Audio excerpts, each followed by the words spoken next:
So has the unthinkable happened and Games Workshop's pulled off the launch of 10th edition without the Leviathan box selling out in seconds to scalpers? Seems the box is now gone from most Games Workshop web stores around the world, so let's talk about the fallout of the Leviathan release and how things played out over the weekend.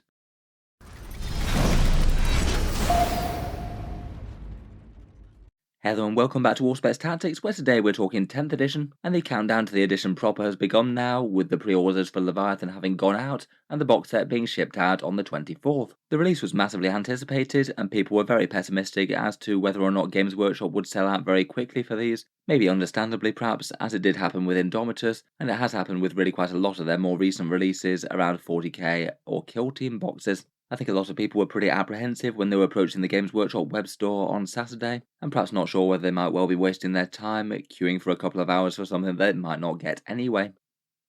In a video over the last few weeks, I did a poll to ask people how quickly people expected the Leviathan box to sell out, and just in general to comment how well they thought the release would go. I feel like people were very pessimistic. The majority of the polls said less than 5 minutes, with only a few going for less than 2 hours, and most of the rest going for within the same day. Perhaps it goes to show that a fair few people were maybe a little bit less realistic, seeing as Games Workshop had said that they were going to be doing an online queuing system for this one, made less than 5 minutes a little bit unlikely, but still definitely gets the sentiment that people have for picking up boxes from Games Workshop on recent releases. It's all very frustrating when you play in the hobby and you're waiting for Games Workshop to release a box set that they've been hyping for ages, only for it to go in seconds. I'm sure a lot of people who've either tried to pick up Lionel Johnson or that Galliford box set will be able to tell you about that. I feel like while any kind of run-of-the-mill box set release, though, might have been a little bit less important in Games Workshop's eyes, it would have been kind of foolish if they hadn't made a decent supply of these ones. The Indomitus box sold out in around about 15 minutes, I believe, and that was the biggest print run of any Warhammer 40k box they'd ever made.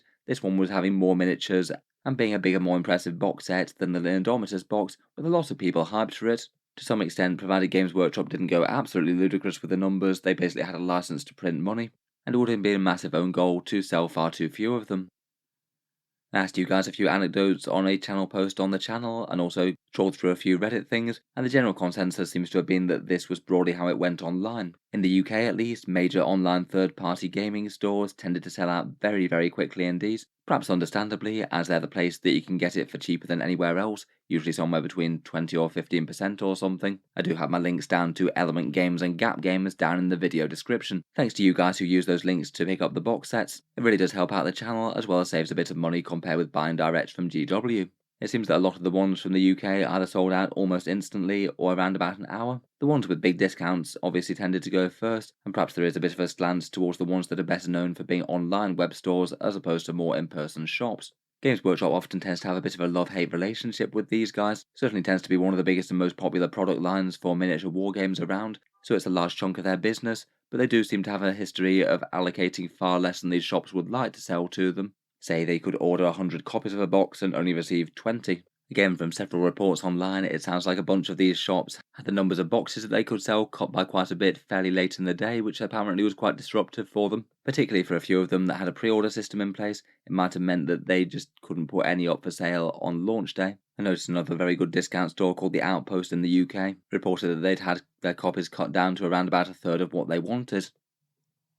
For most people who weren't on Hair Trigger Alert though, it was the Games Workshop web store that was the main way to get a hold of it. They had their queuing system in place, so you joined a place in the queue. Looks like they randomised where the queue sat when it actually got to 10 AM or whenever the box set released local time, and then limited orders that you could buy through there, so you couldn't just have some scalpers hoovering up hundreds of them. Broadly speaking, the general consensus seems to have been that the system worked kind of well. Anecdotally, I heard far more people who were able to pick up a box than ones that weren't, and rather than being a story of seconds or hours, for most places around the world it looks like they still had stock left 12 hours later, which is very unusual for a Games Workshop release, though it looks like the US web store sold out a bit faster than most places, perhaps somewhere around the 6-hour mark. I'm not entirely sure about that exactly. By Sunday night, at least here in the UK, most places seem to have their copies gone besides Australia and New Zealand. Looks like Leviathan is now basically sold out in the UK, EU and USA. It still is a bit quick to be honest for a 2-week pre-order window. If you just went by Games Workshop's way of promoting it, you'd probably think that you had 14 days to get your order in and then you'd get a copy,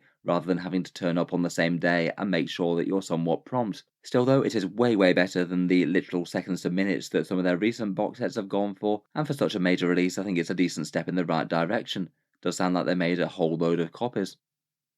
I think for that reason I saw a lot more positivity in comments rather than negativity. The queue time for Games Workshop's web store was anywhere around 0 to 90 minutes, though a few people reported waited longer than that at the busier times. It's definitely still a pain to wait for if you're not really that free on the day and able to sit by a monitor for when your time comes up, though it does seem to have had the intended effect for rationing copies. There were a few reports of delays and bugs with the queuing system, but nothing completely excessive, or that seems to have been replicated to people en masse.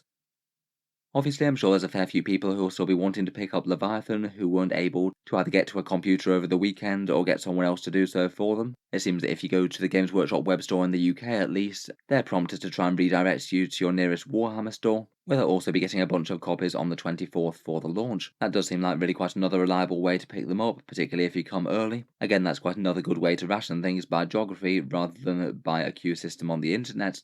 It does have its downsides though. Lots of people are just going to be miles and miles away from a Warhammer store, so it's just not going to be credible. So it still could be annoying if you miss the online order. Otherwise, a bunch of other third-party stores might have either some for sale on launch day or have further runs of additional stock if Games Workshop allocates more to them. They often get second waves if there is additional stock that Games Workshop release. For actually picking things up on launch day, you might be a bit more likely to have success with third-party retailers that don't have a huge online web store presence. And if things aren't clear online, it might well be worth just getting in touch with your local gaming store and seeing if they do have copies coming.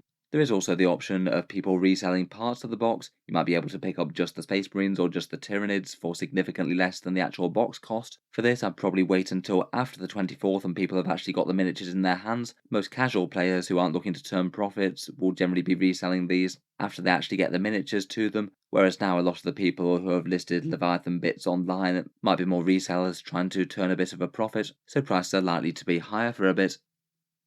I was kind of interested to see how Leviathan was for being scalped, at least in the UK, and at the moment I'd say things arguably aren't looking too terrible. People selling them at this point will certainly be looking to turn a profit, but even so, margins aren't enormous for the scalpers. Looks like most of them are going at around about 150 or a bit more. I guess perhaps people have managed to land them direct from discounters, and I noticed a couple of gaming stores themselves were selling them as well. I guess not selling out anywhere near as quick as expected probably means that a lot of people at the moment who wanted one have got one, so that might keep the price down for a bit. Plus, just with the sheer amount of copies out there, there's going to be competition from the market. While it's never good to see, you wouldn't really expect the prices on eBay to be the same as the brick and mortar stores. I would say that these numbers broadly represent a success at the moment for Leviathan not really being scalped too hard. If you compare it to the prices that Lionel Johnson was going for, his box set cost around £60 and he was going for around about 180 or more. So he was around about 3 times the price. That would have been the equivalent of Leviathan boxes going for £450 in the UK. So anyway, let me know your experiences with the Leviathan box set. Has Games Workshop done well in your eyes, or are they still selling out a bit too quickly? Look forward to hearing your thoughts down in the comments below. If you've enjoyed the video, feel free to subscribe to Auspex Tactics, or I'll certainly keep the regular 40k videos coming, with new ones out just about every day. Finally, if you have been enjoying all the videos on the channel, or you'd just like to help support, I would just like to mention that Auspex Tactics does have a Patreon page as well, and you can find that linked down in the video description. Channel patrons do get a few perks, getting to see certain videos early, regular votes to see what sort of things come next on the channel, and automatic entry into the regular prize giveaways with a chance to win some big model kits each month. If any of that sounds good to you, or you'd just like to help support, the link is down in the video description. In any case, a massive thank you for listening, and I'll hope to see you guys next time.